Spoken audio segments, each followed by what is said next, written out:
Assalamualaikum warahmatullahi wabarakatuh. Salam sehat selalu untuk kita semua. Sapa Indonesia kembali hadir di sela-sela aktivitas Anda. Bersama saya Dadang Aprianto yang akan menyapa Anda semua dengan berita-berita terbaru. Berita kali ini terkait kondisi situasi pandemi COVID-19 di Jakarta yang terus mengalami penurunan dan keluar dari masa genting. Ini penjelasan lengkapnya dari Gubernur Jakarta Anies Baswedan. Assalamualaikum warahmatullahi wabarakatuh. Untuk masyarakat Jakarta yang saya hormati, izinkan dalam kesempatan ini saya akan memberikan update singkat tentang situasi pandemi COVID di Jakarta.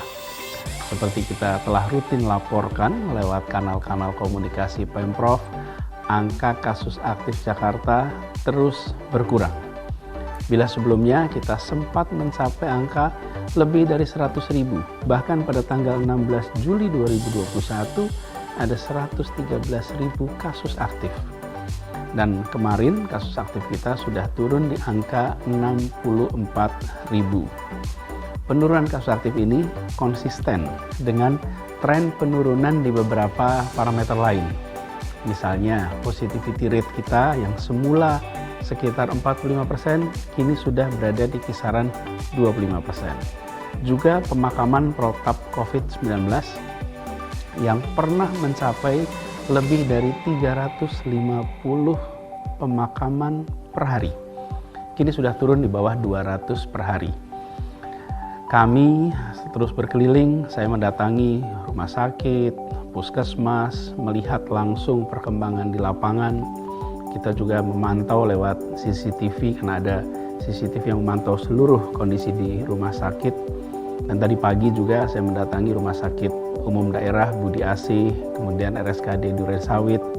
Situasinya sudah jauh berbeda dibanding ketika kita datang di waktu-waktu sebelumnya.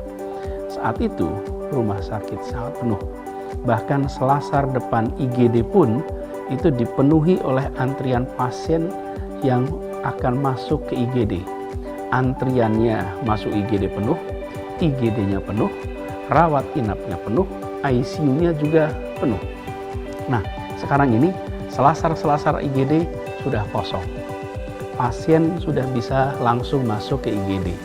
Di dalam IGD-nya juga hanya beberapa orang pasien. Dan situasi ini terlihat di banyak rumah sakit di Jakarta. Artinya apa? Kalau antrian IGD sudah longgar, artinya aliran pasien baru yang datang ke fasilitas kesehatan sudah berkurang, tidak sebanyak pada beberapa minggu yang lalu. Nah, harapannya nanti yang keluar dari rumah sakit juga semakin banyak, yang masuk sedikit, karena itu beban rumah sakit menjadi berkurang, tapi yang masih di dalam saat ini masih cukup banyak. Apakah ini artinya pandemi di Jakarta sudah benar-benar aman? Sama sekali belum. Kita harus hati-hati untuk memaknai ini. Kasus aktif hari ini masih 64.000. Artinya apa 64.000 itu? Artinya hari ini ada 64.000 orang yang sudah dinyatakan positif dan belum dinyatakan sembuh. Itulah yang biasa disebut dengan kasus aktif. Jadi di Jakarta tercatat 64.000 orang yang hari ini positif COVID, belum sembuh. Dan angka 64.000 ini adalah 2 kali lebih tinggi dibandingkan puncak gelombang pertama yang lalu. Jadi ketika kita sekarang mengatakan bahwa kondisinya menurun dibanding bulan lalu, jangan kemudian cepat-cepat puas, karena status hari ini itu masih 2 kali di gelombang pertama dulu. Kemudian yang kedua, positivity rate kita saat ini sekitar 25%. Ini masih jauh di atas rekomendasi ideal dari WHO. Berapa itu? Di bawah 5%. Jadi kalau mau disebut aman itu, bila positivity rate-nya itu di bawah 5%. Apa itu positivity rate? Jumlah orang yang hasil tracing, lalu mereka dites, dari situ ketemu prosentase mereka yang positif. Itulah yang disebut sebagai positivity rate. Nah, Jakarta testingnya kita sudah melakukan testing sangat tinggi, 15 kali lebih tinggi daripada persyaratan yang diharuskan di WHO. Dan kita selalu di angka yang tinggi. Mengapa? Karena kita ingin bisa menjangkau lebih cepat mereka-mereka yang terpapar positif. Dan kami di Jakarta dari awal, sejak awal pandemi, selalu transparan, menyampaikan data apa adanya, tidak ditambah, tidak dikurangi, selalu merujuk kepada pendekatan ilmiah dalam semua kebijakan yang kita ambil, dan selalu menyampaikan apa adanya. Kabar yang ada di Jakarta kita sampaikan tanpa dikurangi, tanpa ditutup-tutupi. Karena kita percaya bahwa masyarakat di Jakarta menginginkan informasi yang benar, informasi yang bisa dipercaya, dan kami pun yakin informasi yang benar, informasi yang dipercaya, ini yang akan membuat masyarakat bisa bertindak dengan benar, bertindak dengan baik, dan sama-sama kita menghadapi pandemi ini dengan cara yang benar. Jadi kembali kepada IGD, alhamdulillah antrian di IGD sudah terurai. Tapi tempat tidur, kamar isolasi masih padat, ICU juga masih padat. Jadi kalau lihat situasi ini, tren penurunan itu nyata terlihat. Tapi situasi ini masih jauh dari ideal. Karena itu penting sekali bagi kita semua untuk yuk kita lanjutkan, yuk kita teruskan momentum perbaikan ini. Urutannya kira-kira begini. Situasi yang kita hadapi, positivity rate kita turun, antrian IGD-nya mulai terurai, tidak lagi ada antrian, kamar IGD-nya mulai longgar. Nah, lalu bertahap, rawat inapnya berkurang, jumlah pasiennya, ICU-nya juga berkurang. Ini kalau kita sering analogikan bahwa situasi ini seperti rumah yang atapnya bocor.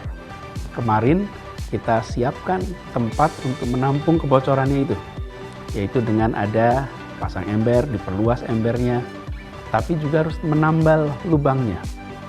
Fakta seminggu terakhir ini menunjukkan bahwa lubangnya sudah ditambal. Mengapa? Jumlah orang yang terpapar COVID yang harus dirawat mengalami penurunan. Harapannya nanti yang sekarang sedang dirawat bisa segera pulang, yang di ICU segera pulih, sehingga kita bisa menyaksikan kasus aktif makin hari makin sedikit. Karena itu izinkan juga saya mengajak kepada seluruh warga Jakarta, jangan pesimis. Nyatanya kita bisa bersama-sama mulai menurunkan tingkat kegawatan situasi. Minggu lalu, 3 minggu lalu, bulan lalu kita menyaksikan Jakarta menuju kondisi genting. Sekarang kita menyaksikan Jakarta mulai menjauhi kondisi genting itu. Dan ini artinya jangan lengah, jangan kendor. Jangan sampai gelombang perbaikan yang sekarang sudah mulai terasa ini lalu berhenti atau malah berbalik kemudian naik lagi. Kenapa? Karena kita lengah, karena kita kendor, karena kita tidak disiplin. Jadi tetap jaga protokol kesehatan kapanpun, dimanapun, dan terus kurangi mobilitas jika tidak perlu. Dan bagi perusahaan-perusahaan, jangan paksakan karyawan masuk bila itu meresikokan protokol kesehatan di kantor Anda. Ini adalah wujud dari tanggung jawab kita untuk sama-sama menghentikan penyebaran COVID-19. Butir terakhir yang ingin saya sampaikan, mungkin ini yang terpenting, data di Jakarta menunjukkan bahwa vaksinasi menurunkan resiko keparahan dan resiko kematian akibat COVID secara signifikan. Jadi penurunannya itu nyata sekali. Memang kita harus sama-sama garis bawahi dan kita yakini bahwa kematian itu ada di tangan Allah, tidak maju, tidak mundur. Di sisi lain, kita menyaksikan bahwa tidak ada vaksin apapun yang 100% mencegah kematian.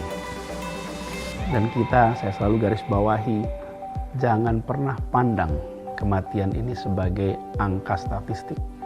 Ini adalah peristiwa tragis, ini adalah saudara kita, ini adalah orang-orang yang kita cintai. Karena itu, hargai setiap nyawa. Oleh karena itu juga, bagian dari ikhtiar kita, mari kita vaksin. Karena kita menyaksikan bahwa semakin tinggi tingkat vaksinasi, maka semakin rendah tingkat risiko.